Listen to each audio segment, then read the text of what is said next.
셀라 이렇게 되어 있는 이 부분은 어떤 분들은 읽고 또 어떤 분들은 읽지 않고 이렇게 하시는 것을 보게 됩니다. 관로 안에 있는 것을 어떻게 해야 할까 이렇게 생각하는 것이라 생각합니다. 셀라 이런 단어는 우리로 말하면 추임새를 넣는 의미라 생각하시면 되겠습니다. 우리가 노래 부를 때 옆 사람이 잘한다, 좋다 뭐 이렇게 추임새를 넣죠. 그런 것처럼 셀라 하는 것은 아마도 감탄사라고 사람들이 생각을 합니다. 그렇게 말해놓고 정말 그렇습니다, 맞다, 맞아, 오케이 뭐 이런 의미로서의 그저 감탄적 의미가 있다 이렇게 보시는 게 좋겠습니다. 그러니까 오늘 이 저자가 1절 2절을 말하고는 그렇지 이렇게 그렇지 맞아 맞아 그렇지 뭐 이렇게 혼자 중얼거리고 있다 그렇게 생각하시면 되겠습니다. 우선 1절을 보면 이렇게 되어져 있습니다. 여호와여 나의 대적이 어찌 그리 많은지요 일어나 나를 치는 자가 많으니이다. 상황이 참 좋지 않다 이런 이야기죠. 압살롬과 또 그를 따르는 군대가 자기를 공격하고 있는 상황이다. 표제가 그렇게 말하고 있는데 1절에서 우리가 느끼는 것은 우리의 삶에 대적이 많다고 해서 하나님이 우리를 버린 증거가 될 수는 없다 이런 이야기입니다. 살다 보면은 사람들이 대적이기도 하고 때로는 질병이 대적이기도 합니다. 아니 뭐 좀 해보려고 하니까 병이 생기는 것, 천재지변 같은 것이 대적이 되기도 합니다. 그냥 신호등이 붉은색으로 바뀌어서 그저 정지선에 조용히 잘 서 있었는데 저기서 과속하고 달려오던 큰 트럭이 내 차를 크게 부딪혀서 내가 사고로 뼈가 부러졌다든지 하는 이런 일들도 마찬가지이겠죠. 뜻하지 않는 말 그대로 이해할 수 없는 일들이 벌어지는 일들, 말 그대로 우리의 삶 속에 대적이라고 불려지는 일들이 있지 않습니까? 어떤 사람은 그것이 가족일 수 있습니다. 가족. 아니 왜 우리 집은 종일 이렇게 싸울까? 태어난 아이 입장에서 보면은 자기와 아무 상관이 없는 아버지 엄마의 다툼 같은 것도 인간관계의 대적이 될 수도 있고 경제적인 어려움도 마찬가지일 수 있고 여튼간에 인생에 대적이 있다, 심지어 많다. 어찌 그리 많은지요.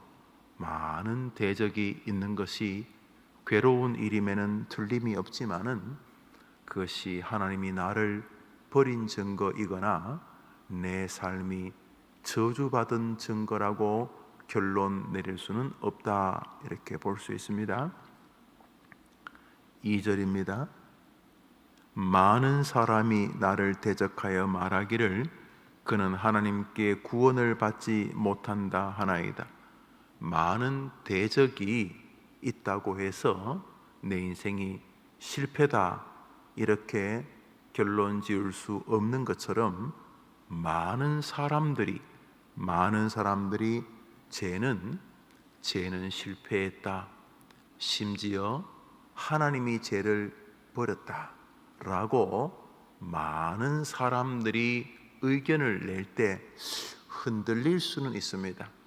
한두 사람이 그러면은 그 사람의 생각이다 이래 생각할 수 있지만 교수님도 박사님도 나를 잘 아는 지인과 친구들도 야 너는 저주받은 인생이다, 너는 실패자다, 너는 끝났다, 너는 하나님께 구원받을 만한 인간이 아니다 라고 많은 사람들이 그렇게 결론을 내린다 할지라도 그것이 진실이라고 다 말할 수 없다, 이런 이야기입니다. 1절을 보면은 환경과 여건이 나를 고난 중에 던진다 하더라도 그것이 내 인생이 멸망받았다 이렇게 말할 수 있는 증거도 아니고, 많은 사람들이 나를 대적하고 많은 사람들이 그런 결론을 내렸다 손치더라도 그 결론이 진실이라고 말할 수는 없다. 왜요? 결정은 환경이나 사람들이 하는 것이 아니기 때문이다. 우리 3장 마지막 절 8절을 읽겠습니다. 읽읍시다. 시작. 구원은 여호와께 있사오니 주의 복을 주의 백성에게 내리소서. 셀라. 그러니까 사람들이 환경이 너가 끝이 났다, 객관적으로 그런 다양한 환경의 공격을 받으면 정신이 없을 가능성이 크고 낙심할 여지가 존재하는 것을 부정하기는 어려울 것입니다. 많은 사람이, 입 가진 사람이 계속 공격을 하면 낙심하고 침체할 요소가 없는 것은 아닐 것입니다만은, 그럼에도 불구하고 세상과 사람들이 다 달려들어서 외쳐도 그것이 꼭 진실일 수 없는 것은 결정권자는 우리 여호와 하나님이시기 때문인 것입니다. 구원은 여호와께 있사오니, 그러므로 믿음의 백성들은 환경이 어렵다거나 사람들이 모여서 공격한다고 해서 인생이 끝났다 이렇게 말할 수는 없는 것입니다. 극단적인 결정을 하는 사람들이 주변에 많아지고 있지 않습니까? OECD 전 세계 경제의 거의 70%를 주장하는 30여 개의 나라, 먹고 살만한 지구상에 그래도 제일 든든하다고 인정을 받는 OECD 회원국 가운데 우리나라가 자살률 1위를 거의 20년째 한 해인가요? 2해를 제외하고는 부동의 1위를 하고 있는 것은 끔찍한 현실입니다. 많은 그런 이유가 무엇인가 하면은 환경이 넌 저주받았다, 너는 끝났다, 환경이, 그리고 사람들이 너는 끝났다 라고 말해서 본인 스스로가 내가 몸에 병이 있으니까, 또 내가 재정적으로 어려우니까, 또 내가 사람들에게 억울한 일을 당했기 때문에, 또 사람들이 나를 그렇다고 말하니까, 이런 말 그대로 세상과 사람들의 대적에 의한 고통 아니겠습니까? 막 행복해서 죽지는 않지 않습니까? 그런데 오늘 성경은 세상이 너를 공격해도, 사람들이 너를 공격해도 그것이 꼭 진실은 아닐 수 있다. 왜냐하면 결정권자는 하나님이시기 때문이다 라고 말하고 있는 것입니다. 그러니까 세상의 소리에 일부러 둔감할 필요도 없고, 사람들의 소리에 일부러 무시로 접근할 필요까지는 없지만은, 그럼에도 불구하고 이 소리, 어떤 소리, 하나님의 소리에 비하면 그런 소리들은 잡소리이거나 잡음이고 거의 공해 수준의 메아리일 뿐이죠. 세상의 소리가 결정을, 사람들의 소리가 핵심이 아니기 때문입니다. 누구에게? 하나님의 자녀들에게. 그러므로 하나님의 사람들은 항상 그의 데시벨을 하나님의 소리에 맞춰둡니다. 다른 사람의 소리나 세상의 소리를 해서 조롱할 필요까지는 없지만은, 참고 사항 정도이지 우리들의 귀는, 우리들의 심령의 데시벨은 하나님의 소리에 맞춰져 있어야 하는 것입니다. 왜냐하면 거기가 최종 결정권자이기 때문인 것입니다. 우리 인생의 흥망성쇠가 세상의 판단이나 사람의 소리에 달리지 아니하고 결정적으로는 하나님께 달려 있음을 우리가 믿기 때문입니다. 성경 말씀 예레미야서 오늘자 날주 33장입니다. 예레미야서 33장입니다. 예레미야서 33장입니다.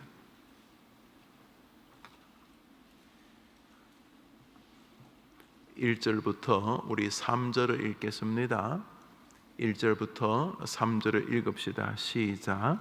예레미야가 아직 시위대 뜰에 갇혀 있을 때에 여호와의 말씀이 그에게 두 번째로 임하니라. 이르시되 이를 행하시는 여호와, 그것을 만들며 성취하시는 여호와, 그의 이름을 여호와라 하는 이가 이와 같이 이르시도다.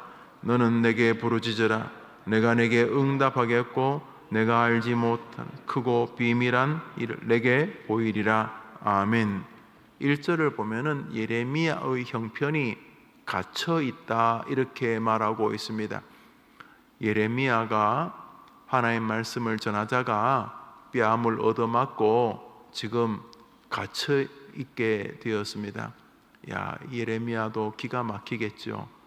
아휴, 나 이제 그만 설교 안 할래. 이제 설교하니까 욕이나 하고 돌이나 던지고, 아이고 나 이제 그만할래, 이런 마음이 이제 들었는데, 그렇게 마음을 가지니까 가슴이 답답해 가지고 외치지 않을 수가 없어서 이러지도 저러지도 못하고 있을 때에 하나님께서 예레미야에게 뭐라고 말씀하셨다고요?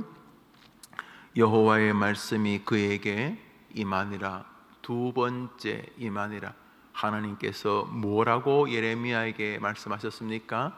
2절을 읽읍시다. 시작. 이 일을 행하시는 여호와, 그것을 만들며 성취하시는 여호와, 그의 이름을 여호와라는 이가 이와 같이 이르시도다. 이 일을 행하시는, 사람들이 예레미야를 감옥에 갇히든 예레미야에게 돌을 던지든 예레미야의 입을 못 열게 하든 뭘 하든지 간에 이 일을 행하시는 분은 하나님이시다.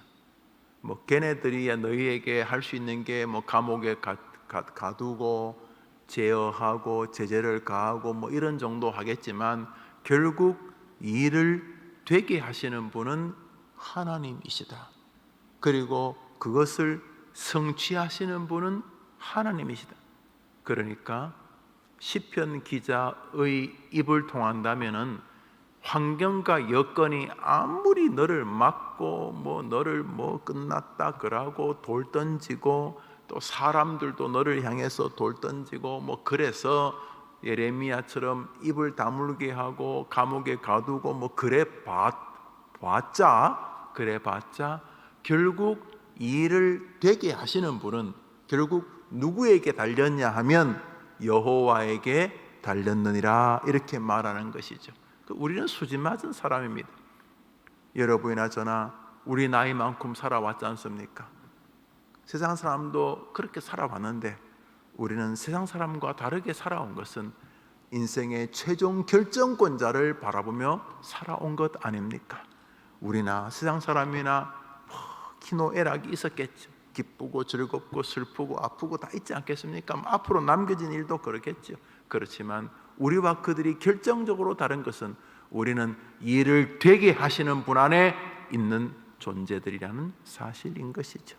오늘도 세상 소리보다 하나님의 소리에, 오늘도 사람들의 소리보다 하나님의 음성에 더 마음이 있는 여러분의 하루가 되기를 바랍니다. 자, 그런데 주님께서 뭐라고 말씀하시냐 하면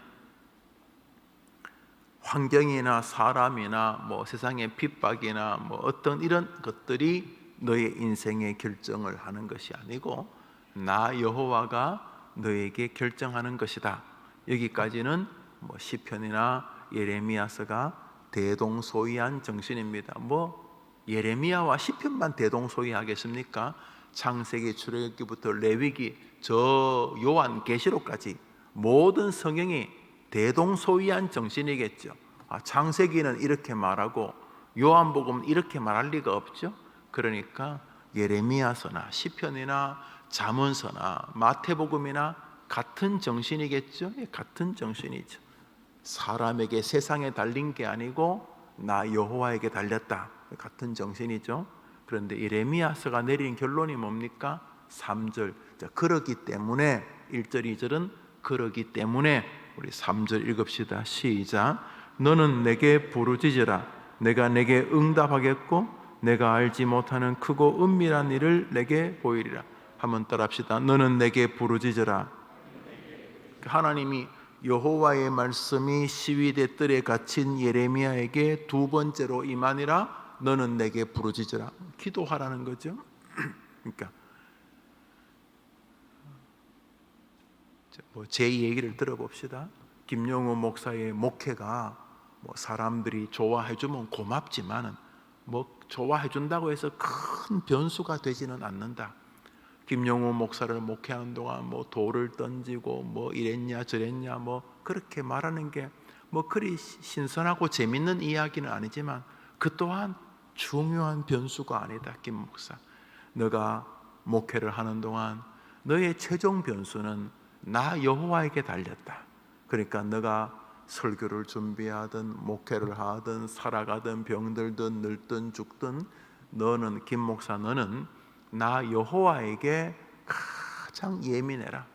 요즘 라디오는 자기가 알아서 주파수를 잡아주고 그럽디다만 과거에는 라디오를 하면 이렇게 턴을 해서 이렇게 소리를 잘게 데시벨을 맞춰가지고 또 이렇게 소리도 잘 나오고 또 주파수도 잘 맞추고 이렇게 해서 그 주파수대에 그 눈금을 딱 갖다 놓으면은 이제 소리가 잘 들리는 것처럼 너는 항상 나 여호와의 목소리에, 나 여호와의 의견에 너의 모든 초점을 이렇게 맞춰라. 이런 말씀이죠. 그것은 목사나 여러분이나 마찬가지죠. 그런데 그 방식이 무엇인가? 그 방식이 인생이 환경에 달린 것도 사람들의 그 방정맞은 입에 달린 것도 아니고 하나님께 달렸다. 큰 원칙은 동의하는데 그래서 어떡하라고요? 그렇기 때문에 그것이 진실이란 것을 너가 구가하며 살기를 원한다면 너는 내게 부르짖으라, 이런 뜻인 거죠. 원리는 그런데 원리는 환경이나 여건이나 세상이나 사람들에게 달린 것이 아니다. 원리는 그런데 우리도 세상 속에 보물어 살다 보니 원리는 그런데 그래서 환경이 어려우면 낙심하고 사람들의 말 한마디에 하늘로 올라갔다가 땅으로 떨어졌다가 이렇게 될 수도 있는데 그러지 않도록 여호와께 달렸다는 사실을 너가 믿고 살 수 있도록 너가 환경이나 사람들에게 달린 것이 아니라는 이 진리를 네가 끊임없이 붙잡으며 살기 원한다면 원래 그게 진리인데 원래 진리지만 사단의 공격과 우리 안에 있는 죄의 성으로 인해서 너가 자꾸 흔들리지 않기 위해서 너는 나에게 부르짖으라. 기도의 길을 계속 걸어가라. 그러니까 환경이나 세상이나 여건이나 질병이나 가난이나 사람들의 말에 달린 것이 아니라는 진리가 너의 삶에 진짜 나타나기를 원한다면 원리는 그렇지만 너의 죄와 사단의 공격으로 인하여 흔들흔들거리지 않기 위해서 마저 하나님께 달렸지. 오 하나님, 당신이 나의 힘이십니다. 이러한 진리를 성경대로 누리기를 원한다면 너는 내게 부르짖으라. 너는 내게 기도하라. 너는 기도의 세계로 하루하루를 건너가라. 이런 이야기입니다. 바꾸어 말하면 기도의 세계가 없이는 세상 사람들의 말이나 환경이나 여건에 계속 온탕과 열탕을 오가면서 하늘로 올라갔다 땅으로 떨어졌다가 끊임없이 정신없이 살다가 인생이 끝날 것이다.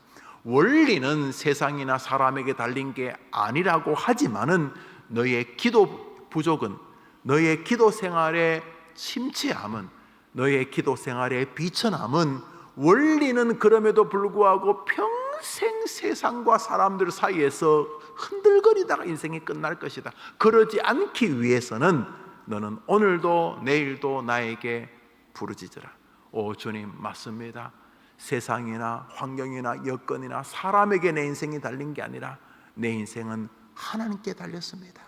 오 하나님이 나의 아버지시니 감사합니다. 오늘도 하나님의 음성과 하나님의 말씀에 내가 기울이고 하나님을 의지하며 오늘도 승리하게 도와주옵소서 라고 승리의 길을 걷기 위해서는 너는 내게 부르짖으라. 오늘도 부르짖. 그래서 사도 바울은 쉬지 말고 기도하라고 한 것입니다.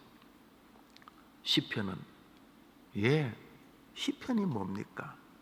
시편 자체가 기도문 아닙니까? 시편을 읽어보시면 확실히 알 수 있습니다.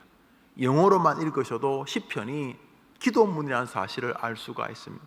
시편 그 자체가 기도입니다. 여호와여라고 시작하는 시편 자체가 기도가 아니면 무엇이겠습니까? 그러니까 다윗은, 시편 3편의 저자인 다윗은 아예 기도로 하나님께 아뢰고 있고, 예레미야서는 기도로 하나님께 나오라고 우리에게 말씀하고 계시는 것입니다.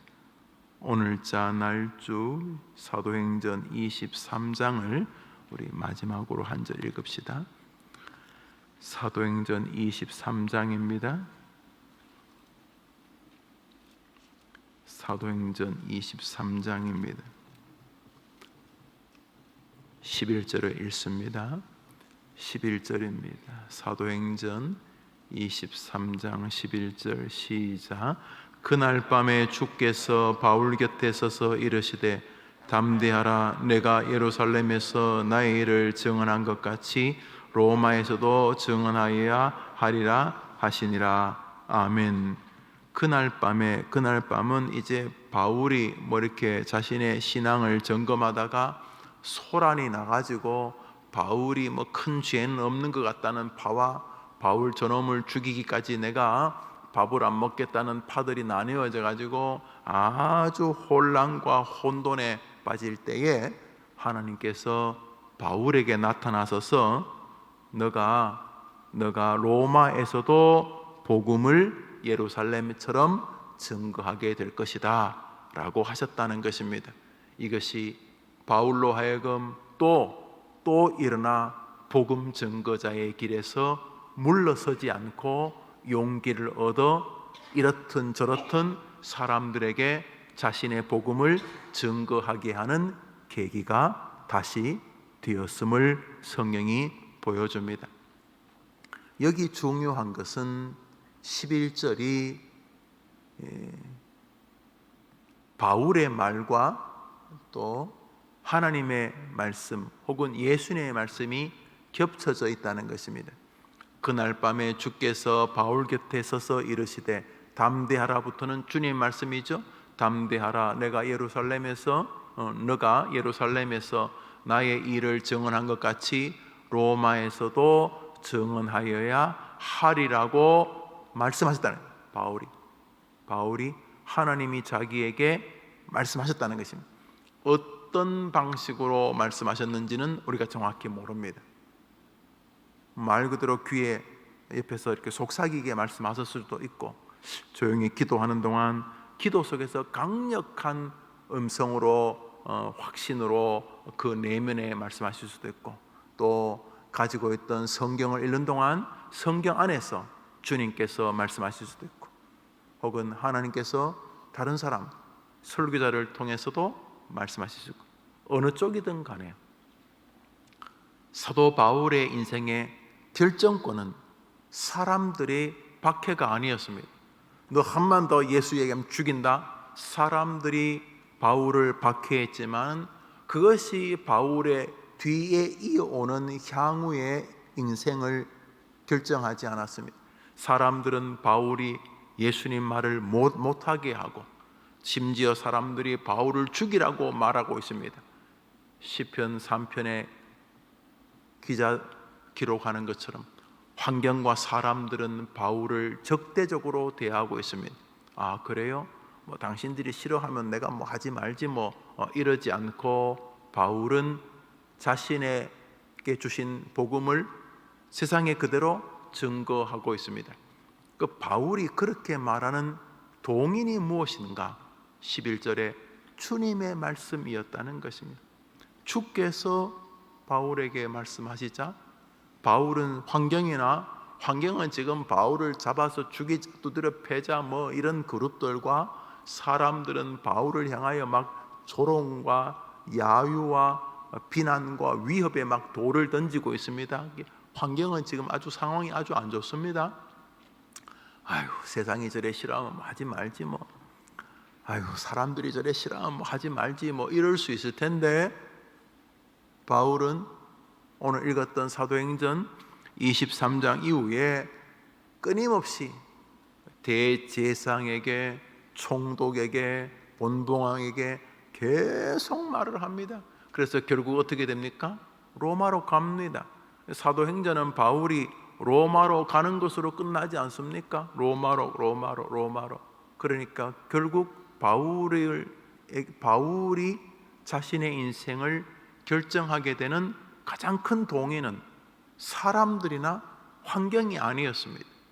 하나님의 말씀이었던 것입니다. 바울아, 사람들이 아무리 너를 박해해도 담대하라. 너가 예루살렘에서 나의 복음을 증거한 것처럼 로마에서도 복음을 증거하게 될 것이다. 그래서 사람들이 죽이니 많이 뭐 기니 아니니 아무리 말을 해도 바울은 하나님의 말씀에 따라 그의 인생이 걸어가게 되었습니다. 우리는 바울을 존경하지 않습니까? 훌륭한 믿음의 대명사로 그를 인정하지 않습니까? 하나님은 그를 통해 우리에게 신약 성경 절반이나 기록하지 않으셨습니까? 오늘 사람들의 칭찬에 너무 지나치게 목말라 하지 마시고 사람들의 평가에 너무 많이 여러분의 마음을 달아주지 마시고 뭐 그렇다고 사람을 뭐 애써 무시하고 그럴 게 아니라 뭐 그것은 그저 뭐 양념 정도고 인생에 그냥 뭐 있으면 뭐 재밌고 없어도 크게 이렇게 뭐 중요하지 않는 정도로 오늘 하루 주님이 여러분에게 위로와 은혜와 사랑과 특별히 말씀을 들려주시도록 여러분의 인생의 어떤 그 주파수가 사람들에게 어떻게 인정받을까? 사람들이 나를 좋아할까? 사람들이 그래 피곤하게 살지 마시고 오늘 하루 좋잖아요. 우리가 관심을 기울일 분이 한 분이라는 게 얼마나 좋습니까? 이 사람도에게도 알랑방구를 또 저 사람에게도 눈치를 또 세상이 뭐 얼마나 힘듭니까? 우리는 쉽습니다. 오늘 우리는 우리의 마음을 한 분에게로 향하면 되는 것입니다. 하나님, 이분이 좋아하시나? 이분이 내게 뭘 원하시는가? 오늘 이분이 내게 지시하는 게 뭔가? 오늘도 말씀과 기도와 우리의 신앙을 그 하나님께로 맞춰 사는 동안 오늘 하루 좋은 하루가 되지 않겠습니까? 금방 아침이 지나가고 금방 오후가 지나가고 금방 황혼이 지는 저녁에 우리가 서 있지 않겠습니까? 그 사이에 밥도 먹고 사람도 만나고 글도 뭐 읽고 쓰고 뭐 여러 가지 일들이 있겠죠. 그렇지만 오늘 하루 가장 잘 사는 길은 하나님의 음성에 여러분의 포커스를 맞추고 사람들의 눈치보다 그분의 눈치, 사람들의 말의 깊이와 넓이보다 그분이 내게 하시려는 말씀의 넓이와 깊이에 마음을 맞추는 동안 오늘 하루 참 잘 살았다 이렇게 여러분이 고백하는 최고의 날이 될 줄 믿습니다. 오늘 하루 하나님의 음성에 귀를 기울임을 세상과 사람들에게 기울이는 것보다 더 크게 더 넓게 여러분의 마음이 있게 되기를 주님의 이름으로 축복합니다. 잘 사는 하루가 되실 것입니다. 금요일 저녁 금요 기도회 때 뵙도록 하겠습니다. 오늘 내일 모레 3일 동안 우리 청년부가 교회 안팎에서 순회를 하는데 청년들을 위해서도 기도해 주시기를 바랍니다. 오늘 저녁은 우리 청년부 수련회와 관련해서 함께 말씀과 기도의 시간을 갖도록 하겠습니다. 많이 참여하시기를 바랍니다. 주님 가르친 기도로 예배를 마치고 우리 자유롭게 기도하고 하루를 출발하겠습니다. 하늘에 계신 우리 아버지여, 이름이 거룩히 여김을 받으시오며 나라의 마옵시며 뜻이 하늘에서 이룬 것 같이 땅에서도 이루어지이다. 오늘날 우리에게 일용할 양식을 주옵시고 우리가 우리에게 죄 지은 자를 사하여 준 것 같이 우리 죄를 사하여 주옵시고 우리를 시험에 들게 하지 마옵시고 다만 악에서 구하옵소서. 대개 나라와 권세와 영광이 아버지께 영원히 있사옵나이다. 아멘. 기도합시다.